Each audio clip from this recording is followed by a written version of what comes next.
All right, welcome to the Menset Podcast. We're happy to finally get this going. It's been a long time in the making. I know I get beat over the head every single day about when this thing's launching, so Here we go. Here we go. Just a little bit of background on myself. My name's Hudson.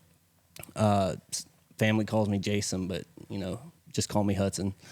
A little bit about what we're going to be talking about. It's going to be, a lot about men's development. We're going to be talking about fitness, mindset, gender roles, women. Probably get a little bit into current events eventually.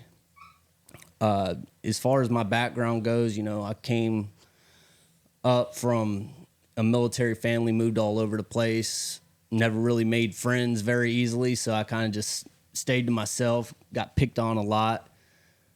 People would always, start fights with me, so I kind of had to build a mindset up for myself to defend myself. And then after that, it kind of took off from there. I just, stayed going with fitness and everything like that. So, I've had a tough go with law enforcement over the years and all that. So I had to change a lot and, kind of build a life up from pretty much nothing. But other than that, I'm going to switch it over to this guy that I've only known for probably about a week now, which is hilarious, but let's do it. You've heard about me for a while, but it's the first time meeting and hanging out. Yeah, I've heard about him from my own family, and my brother's, best friends with them. But it's kind of hilarious that we've never crossed paths before. And I think my brother's been friends with you since, 2007? 7, 8, somewhere around that. Yeah. Yeah, it's pretty we started crazy. working for Walmart back in the day. Yeah. Oh, is that what it was? Yeah. Okay. Yeah, okay. we both worked for Walmart. That's how we met. And he was actually a groomsman at my wedding. Oh, was he? Yeah, he was. And I still don't know this guy. Yeah, my name is Kaiser. I go by Trent. I just an average guy. Drawing a blank right now. All of a sudden, I got nervous. I told you. All of a sudden, I got nervous. I didn't know what I wanted. I don't know how deep I want to go into it. Yeah. Because I don't know how much my family is comfortable like me putting out there because I haven't really spoke to them about it yet. But Yeah. So 37, married once, divorced, no kids.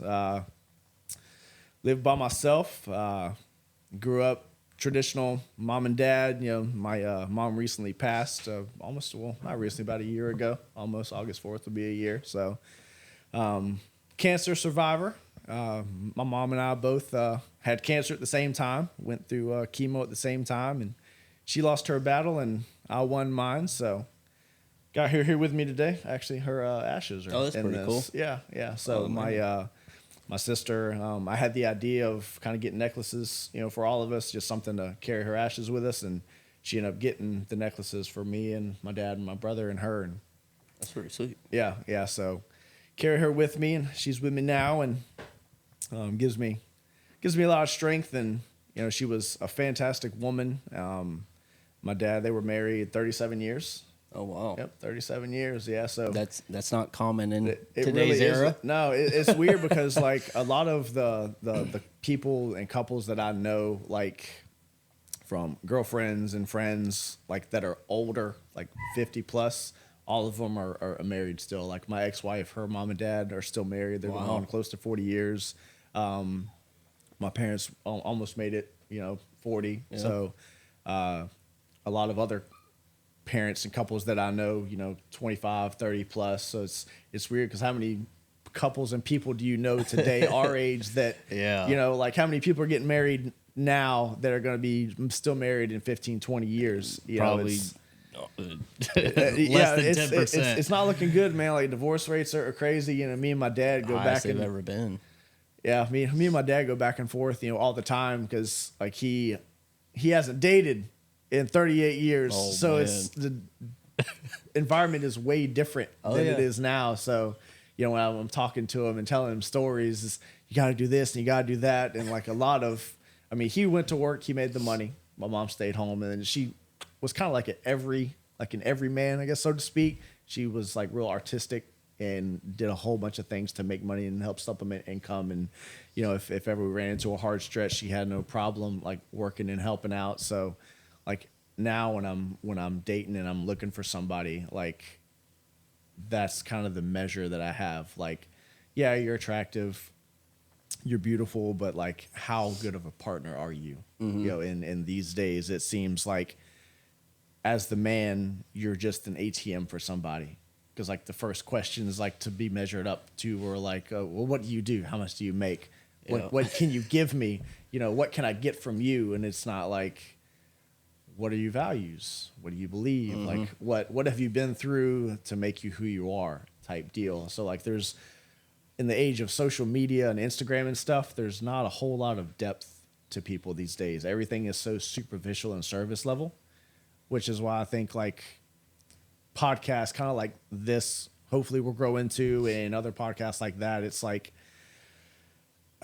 you try to get to the depth of who people are. Mm-hmm. And I think that's where like some of the best connections come from. That's why me and Marcus have been so, you know, close for so long. Like he's a solid human being. Mm-hmm. Like he's a good ass dude. A little weird, but yeah. I mean, but legit though, it's like, you know, you go through stuff in life and like you need people to lean on. And so much of like being a man is like, don't talk about your feelings. Don't talk about your emotions. Mm-hmm. Just kind of keep your head down and just keep it to yourself. Keep moving forward. You know, because nobody's coming to save you type deal. You know, I've talked to you a little bit about this. You know, I don't really believe in emotion, and anybody that knows me knows that's 100% true. Yeah. I don't show anything other than anger if you piss me off. But I think every man shows that emotion. Yeah. But yeah, I believe, you know, emotion should be shown in private, and you know, you can show emotion to your friends, like your best friends or whatever like that. But as far as like in front of women, instantly they're gonna disrespect you, and I already know I'm gonna get a bunch of flack for saying that.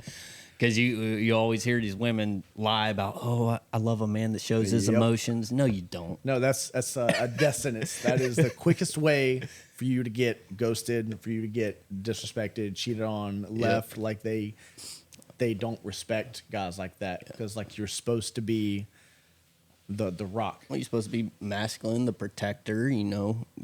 Yep. They don't want the guy that's just like them. Yep. That's what they have girlfriends for. You know, Exactly. it's like so many women are like, I want a vulnerable guy.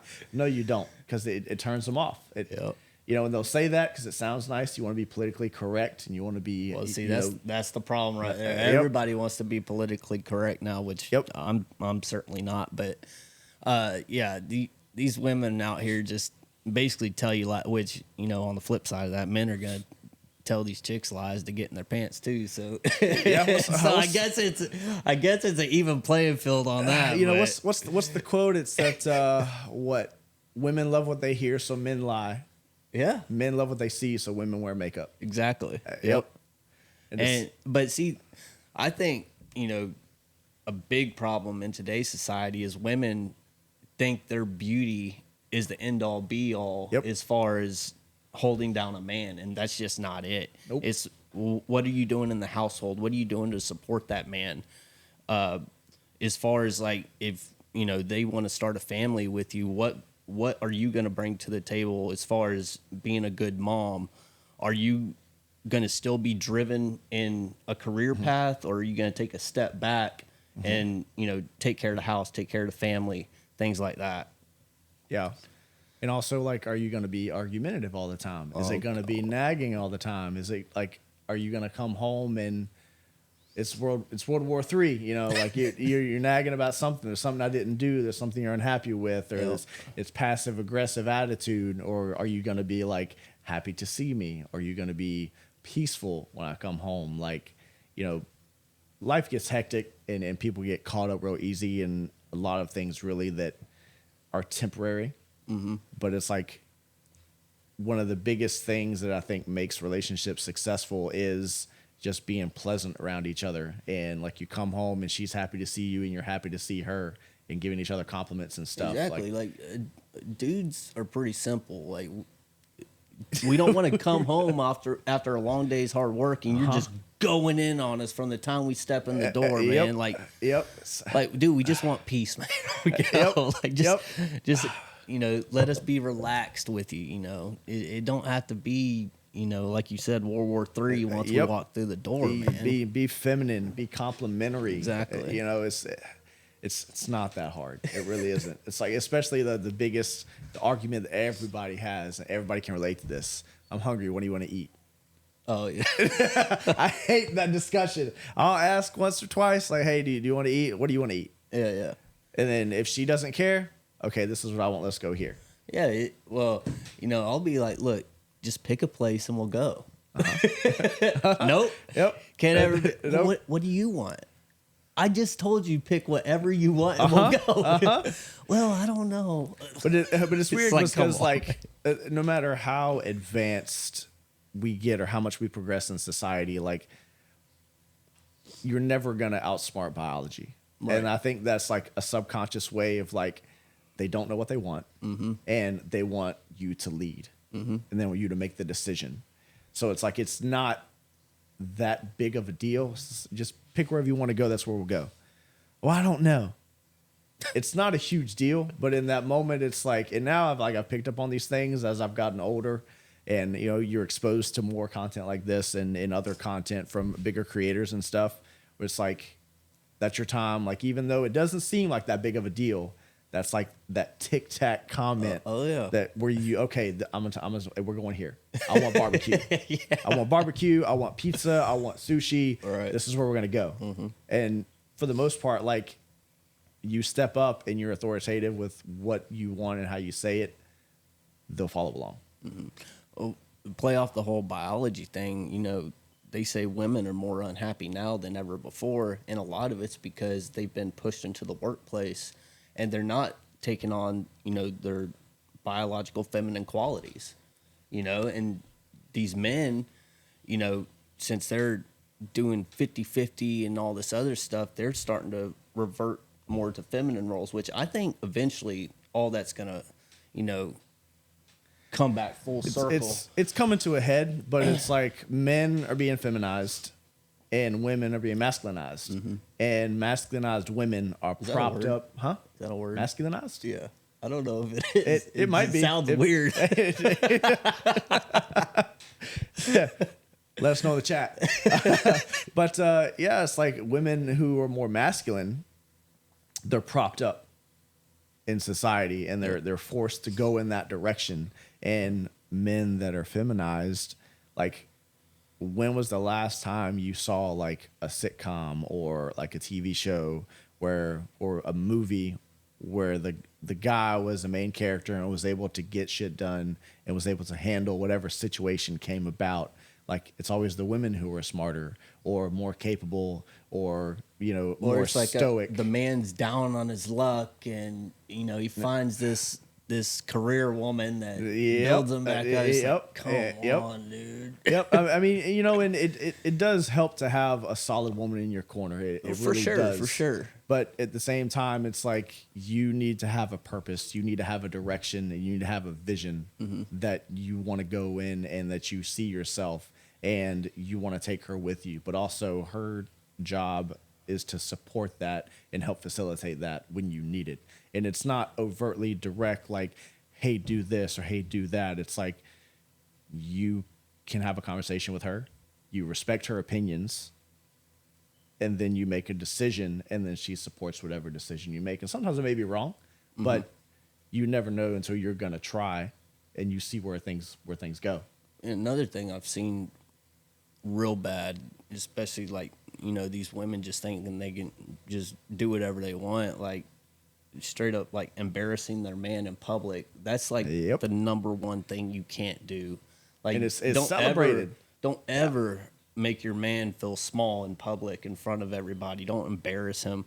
If you're gonna do that, wait till you get home behind closed doors. Even then, it's like you should, as a man, you should never tolerate being emasculated. Tell her to kick rocks. Pretty much, you know. And it's like sometimes you have to be harsh, and you know, you hear the phrase like "happy wife, happy life," and it's I used to believe in that phrase. You know, just sacrifice everything. Too. Yep, sacrifice everything for, you know, just to make her happy. Well, people forget that. What about your happiness? Exactly. As the man, it's like, what about what you want? It's so much of you get in a relationship and then like your commitment is really everything. Like women hold the power of sex. Yep. As they should. That's their power. And a lot of them squander it and don't know how to use it. All right. Men hold the power of commitment of relationships. Exactly. So it's like it's a man's job to get the woman. It's the woman's job to basically keep the relationship. Well, it's the man's job to get the woman. It's the woman's job to keep the man after she's given himself to him. Exactly. And a lot of women don't understand how to do that. Well, it's like back in the day, men typically fall in love through time spent with somebody, a woman. Women typically fall in love through sex, through the emotional connection, the intimacy. Absolutely. So the game back in the day, before we had the sexual revolution and social media and overabundance of options and sex being pushed everywhere for everything, was you'd have a guy, you'd have a girl, they would see each other, there'd be attraction, the man would pursue the woman knew, I'll give him just a little bit, like breadcrumbs, I'll give him just a little bit, enough to keep him interested and to show that I'm letting him pursue me and I'm pursuing him, because there's a difference between chasing and pursuing. So it's like the man would pursue, and then over that time, he would develop feelings for the woman. And then whenever it finally came to, typically it was marriage, but when they finally had sex, sexual relations, however you want to phrase it, then she would develop feelings for him through that. And then it was them two together, and he had gotten to know her, and then she had gotten to know, there was kind of a time to feel each other out. And then that's how the relationship would start. And it worked for forever, except now it's like, well, it's emotions the whole have feminist been movement that kind of destroyed everything. And I don't want to go too deep into the rabbit hole on that, but yeah, but it's like the feminist movement wasn't even been created by a woman. It was created by a man. And if that don't tell you everything you need to know, then I don't know. But y'all can go and dig deep into that rabbit hole. I might expand on it a lot more because I've done a lot of research on the feminist movement. I can't wait till that episode because I'm gonna really go in on that. So let's switch gears a little bit and talk about mindset a little bit. Yeah. So as far as mindset goes, I think the biggest thing to develop a strong mindset, number one, is get in the gym. Start with fitness. If you can get disciplined with fitness, get disciplined with a diet, I think that's the biggest start to it. And one thing that really helped me, and I don't know if I talked to you about this, but I'm really big on like block scheduling everything. That's kind of how I have everything going on that I have going on. I'll block, an hour out for this, 2 hours out for that, 3 hours out for that, you know, whatever, amount of hours I'm at work or whatever. But I'll make it a flexible, block schedule too, to where, it gives me some leeway in between. But that right there will bring in the discipline for the mindset. But the mindset, you gotta, well, I think I talked to you about this yesterday, about how I've kind of constructed my mindset for, if something tragic comes up. Yeah. You got to be prepared for that, such as, your mom passing. Yep. Or anybody in your family passing that you're close to, You got to be prepared for those moments, especially like if it's like direct family, like you have a child that passes or something, which, that's the worst, case scenario of all, really, Yeah. And you got to be prepared for those moments because, you can't just let it break you down and your whole world just crumbles and you don't know where to go from there. You just got to keep pushing. You got to stay stoic for the rest of the family. You got to, keep pushing on and doing what you got to do to, thrive. There's so much in the world today that is designed to numb you and keep you immobilized, whether it be complacency, whether it be contentment, whether it be pornography, video games, all kind of things to distract you and just keep you content in one place. And, woe is me and there's no way out. And it's like, you as the man have to get to a point where nobody's coming to save you, and it's okay because you are enough for yourself. Mm-hmm.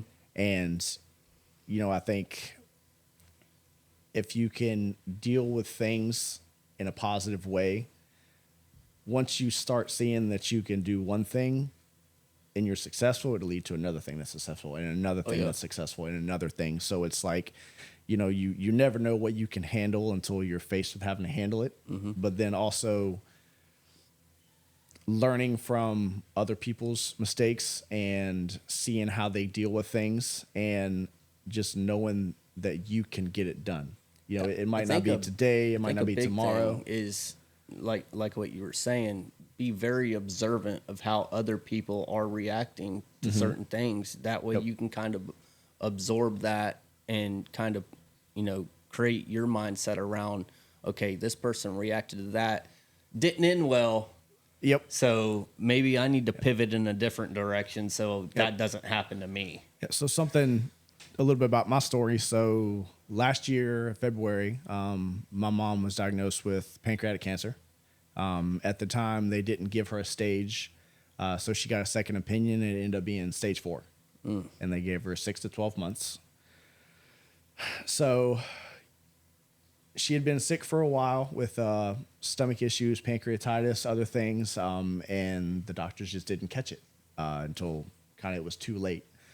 So they told her that she could do chemo, and that was really the only treatment option that she had, and that if it did succeed, it would only be about a 15% chance that it did, but it might give her an extra 6 months. So you're talking 18 months, best case scenario. Yeah. And I wasn't ready, and you're never really ready to lose a parent. I don't think ever. You think they're going to be around forever. So that happened. Nobody was prepared. Obviously, we were crushed and devastated because you're never ready. So we're trying to be. I'm the oldest of 3. I'm trying to be strong, trying to be there for my family, and my mom she never cried about it. She never was, woe is me, and why did this happen to me? And it always seems like the shittiest things happen to the best people. Yeah. It really. And, like, for not to get too political, like the Hunter Biden thing, all the evidence is there for how this guy is just shady, a shady character.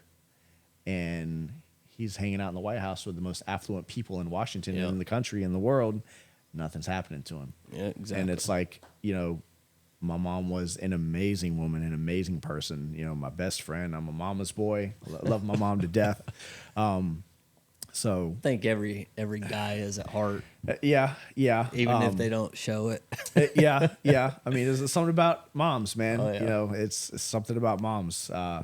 So going through that, fast forward from February till she found out, then in May, I had a cough that I couldn't get rid of, and I'd had it for a minute. I caught COVID twice.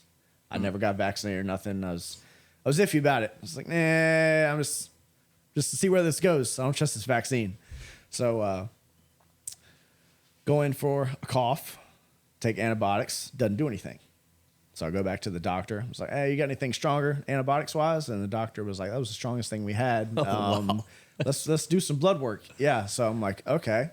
And like cancer was never on my radar ever at all. I mean, I would think nobody's radar. No, I mean, at the time I was 35.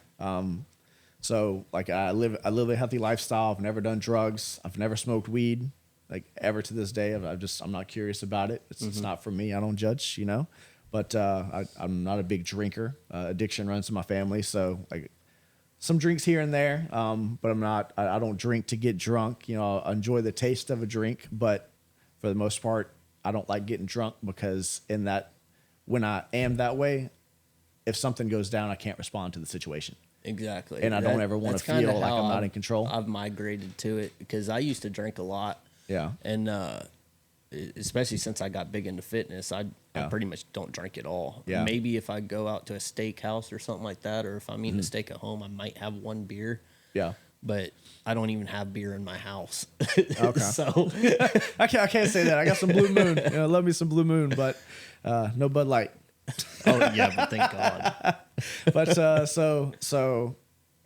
was kind of shocking. Like, so my blood work came back, and the doctor called me on a Friday. I'm about to get off work, thinking about what I'm doing for the weekend. Like, what's going on? Doctor calls me. Well, I don't know how to tell you this, but your cancer markers are high, and you've got a mass in your lungs. I'm like, what? Like, I'm about to get off work and think about what I'm doing for the weekend, and boom, you got cancer. And You're fucking with me, right? he wasn't. He was like, your results came back. Do you want to come in? I was like, I just tell me what's going on, doc. And he let me know what was going on. And I'm like, what the hell? Yeah, that's crazy. And that's all the information that I had. And I had done an X-ray, and the mass in my lungs ended up being just a cluster of swollen lymph nodes behind my lungs. Mm-hmm. So, but in the X-ray, all you can see is just 2-dimensional. So I had a CAT scan and MRI and all that stuff, and it showed everything what it really was. And then I had it biopsied, Hodgkin's lymphoma. Oh wow. Yeah. So mom gets diagnosed in February, and I get diagnosed in May. So she was stage 4. I was stage 2.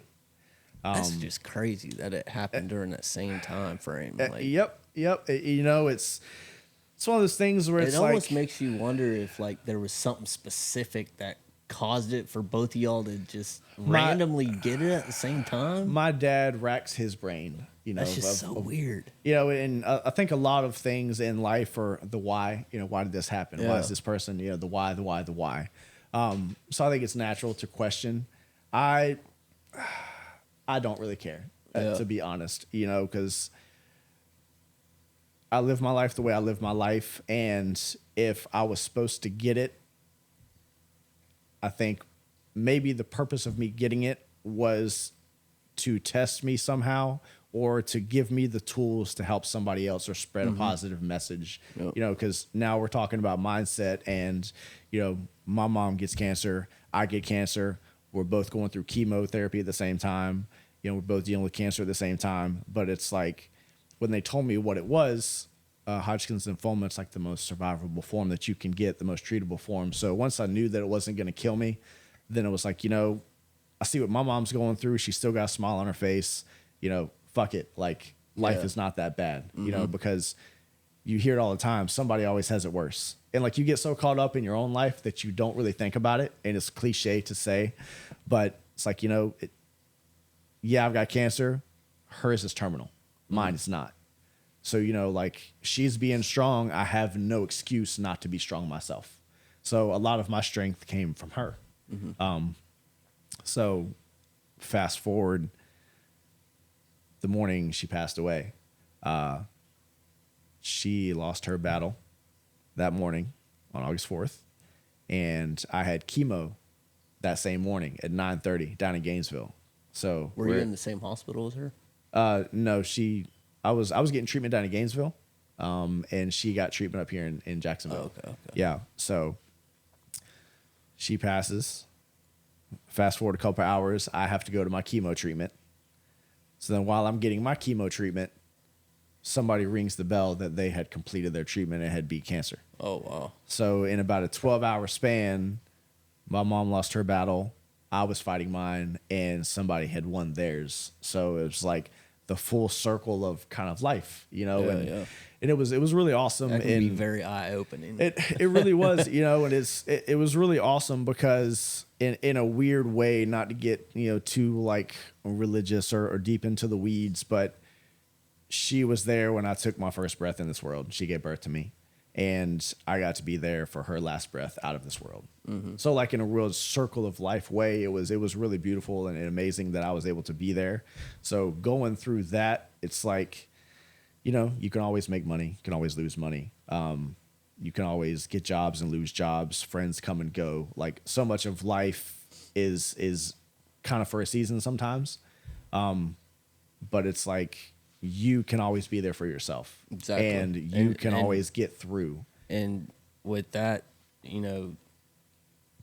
you're the only one that's really going to have your best interests in mind. Yeah, your family's going to, want you to succeed in life and everything. But at the end of the day, you're the only one that's going to push you to get to the next level. You're the only one that's going to be able to push yourself to get into the gym and stay consistent with it. And, it all goes hand in hand. So it's like, I was going through my treatments, and, I still went to work every day. Really the only days I missed were the days I had chemo. just because it was early in the morning and it usually killed me, drained me for most of the day. But I still went to the gym 3-4 times a week. I still stayed on my diet for the most part.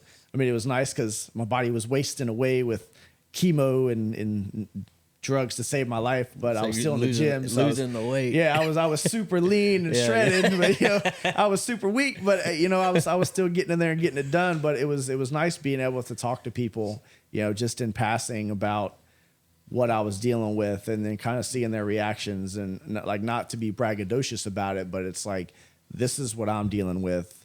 This is what I'm going through. I'm still here. I'm still crushing it. I'm still trying to get it done, being accountable to myself.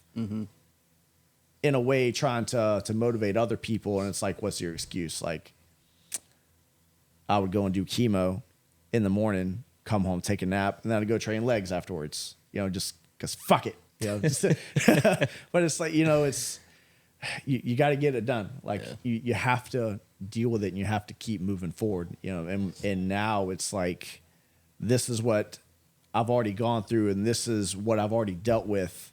I can handle anything.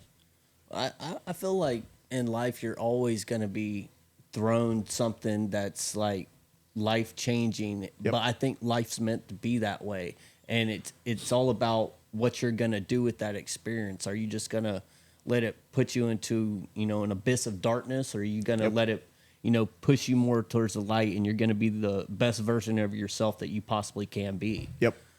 And that's what I think a lot more men need these days, and it's starting to happen more and more. Like the manosphere, I guess, if you will, space is growing and is really popular, because for a long time, guys haven't had positive role models.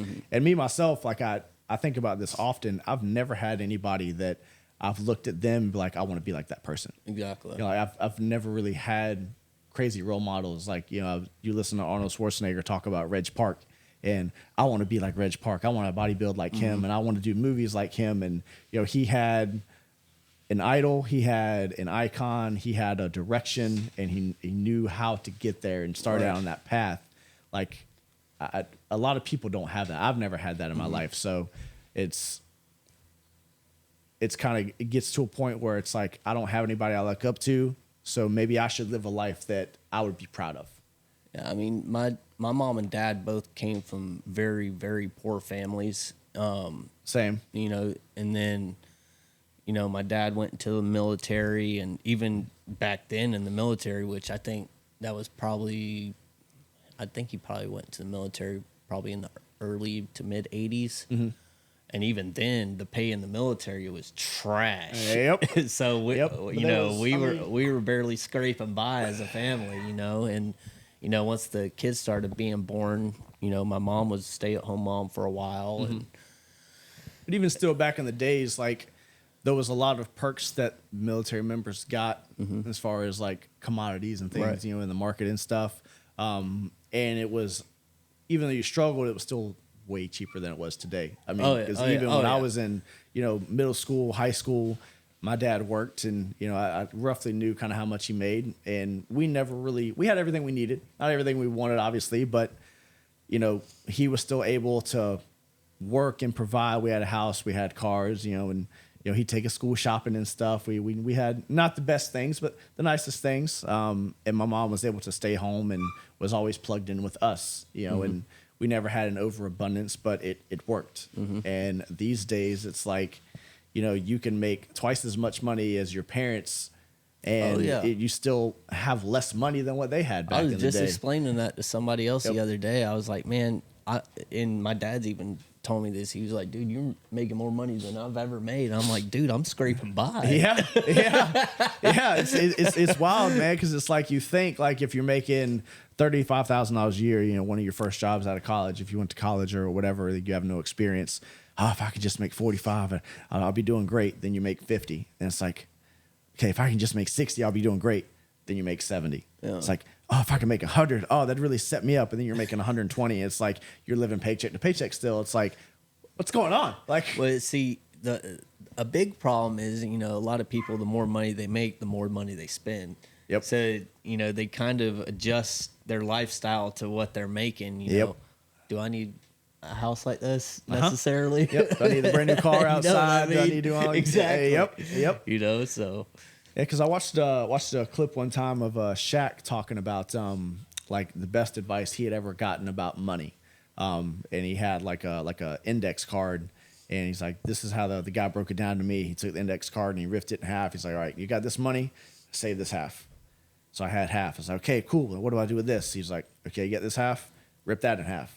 Okay, save that. I was like, okay, well, I don't have a lot left. He's like, that is yours. You're like, so you make $1 million, you spend $250,000. That's all yours, however you want to spend it. This $750, you save it. It's like, in the more you go through life like that with your investments, with the money that you make, you live within your means. I mean, Dave Ramsey has built his whole career off of basically living within your means, making smart money decisions. And so much about what society is today is immediate, instant gratification. Now, I want it now, And that's part of the problem with the dating market. I mean, to be real about it, is you can go to a car dealership. I want this car. I want this particular model of this car with these features and this color, and I want this and this, even all the bells and whistles. Just about everything in life that we consume these days, we can customize, and it's ready. You order off of Amazon, you order it from wherever, and we can control all of it.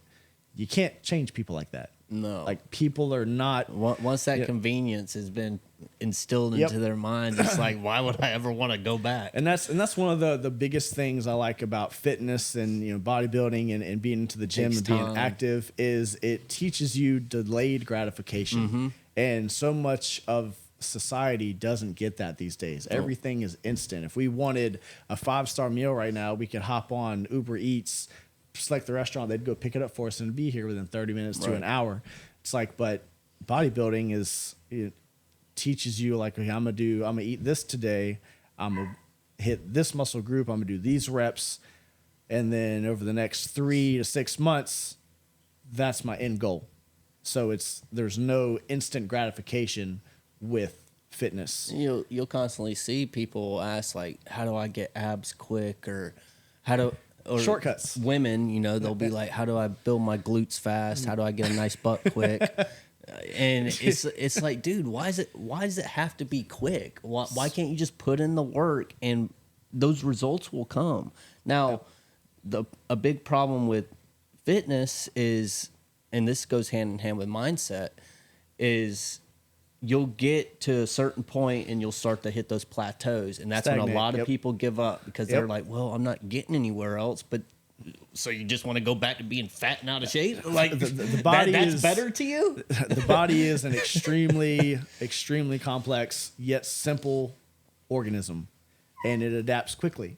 And you always have to change your approach with things. Like, what worked, this month might not work next month. Exactly. So you always have to change it up and be open to new strategies and new ideas. And like, a lot of what people are conditioned to do these days is just focus, singular. Like, this is the only path. This is the only path. This is the shortcut.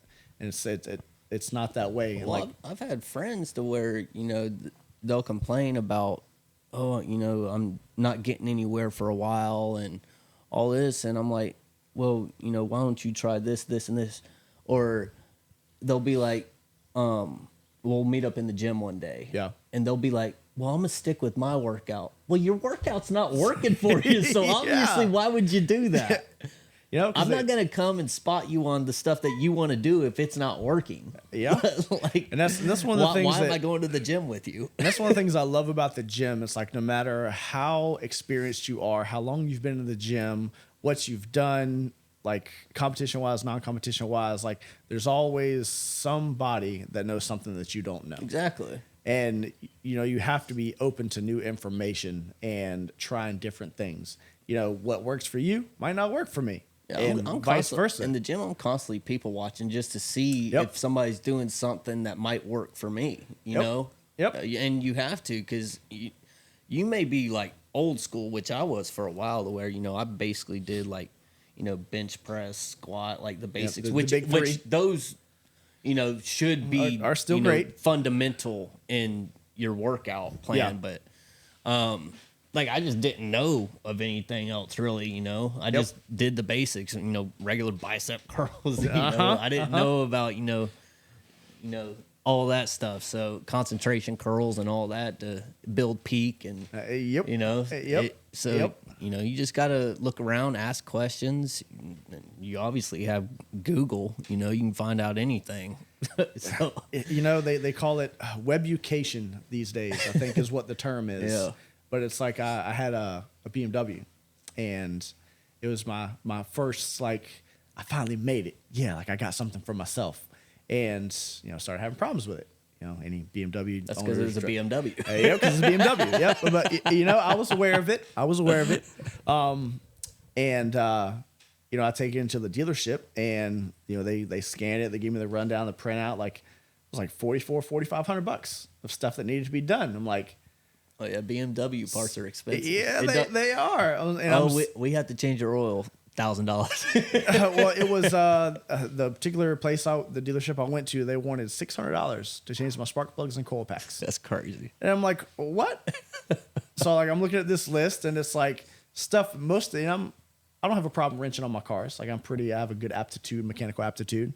So I'm like, okay, well, let me pull up YouTube, see if there's anything on YouTube. Found a couple videos on my particular model, watched them. I think I spent maybe $140 on Bosch coil packs and proper plugs, and then 45 minutes I had it done. Oh yeah. So it's like, believe it or not, I've only taken one vehicle to a shop ever. Okay. My whole life. And part of the reason why is because my dad was a mechanic in the military. Okay. So, you know, whenever something went wrong, you know, we would work on it together. And, you know, I've got to the point now to where, you know, I've started to fix things myself. I used to have a roommate, and, you know, he was the same way. He would not take his car to the shop. So we would just always work on his vehicles together and all that. And the reason why I stopped taking it to the shop is because it came out worse than what it went in. Always, and, you know, it ended up blowing up on 295 while I was driving. So, and that was because of them. You know what I mean? So, go get your oil changed, and they drain the oil. Don't put new oil in, and we forgot that part. Sorry. Don't put caps back on. It's like, dude, how do you not put the oil cap back on? Don't tighten the bolts. Don't torque the bolts down like they're supposed to be. Yeah. I don't trust none of them. Sorry, mechanics out there, but there's some good ones. There's some good ones. There's a lot of guys out there giving y'all bad raps. I like indie shops. Indie shops. Me personally, I like indie shops. Well, I feel like a lot of that's the problem. That's where I took mine, is to an indie shop. Really? They screwed my stuff up so bad, which they were kind of shoddy people anyways. So I should have known. It's a risk you take sometimes, but I know some solid mechanics that have a few indie shops. So my personal experience. No, I know some, but I'm just saying my personal experience was terrible. They're awesome out there. Watch yourself. Oh man. What else we got, man? We can kind of end it now. We're almost to 45 minutes. Oh shit. Yeah. Okay. It goes quick. That's what I was saying, like an hour. You know. Okay. So, but we can kind of do it to where, you know, just kind of whenever it gets to a point, we can stop it. You know what I mean? So, but anyways, we can end it here. Thank you for joining us on this first episode. We'll be pumping them out hopefully weekly. You know. Yeah, once a week. That's the goal. Yep. So.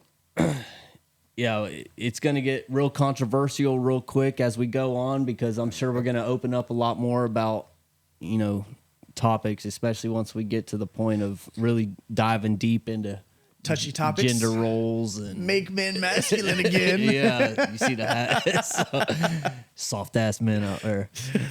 But there's too many of them. Hey, anyways, peace out till next time.